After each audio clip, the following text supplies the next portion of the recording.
الخير. حابة بس اقول للجمهور حاجة يا جماعة، احنا اللي بنصنع النجوم. عادي، ايه يعني اما زيزو يروح الاهلي ولا بن شرقي ولا عبد المجيد ولا الونش؟ عادي. طول عمرنا عارفين ان الاهلي بيلم من ورا الزمالك. عادي.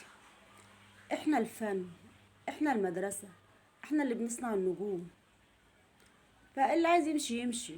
مش فارقة معانا والله العظيم. عادي، ما تزعلوش.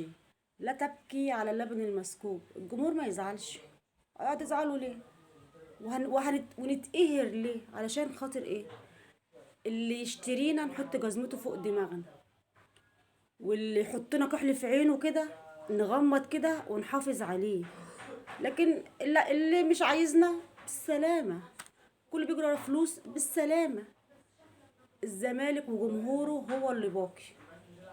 يا ما ناس مشيت ويا ما ناس جات، فمش فارقه. فما تزعلوش يا جمهور الزمالك، والله العظيم ما تزعلوا. انا عن نفسي مش زعلانه وبس. انا ما اقدرش اقول حاجه اكتر من كده. يلا سلام.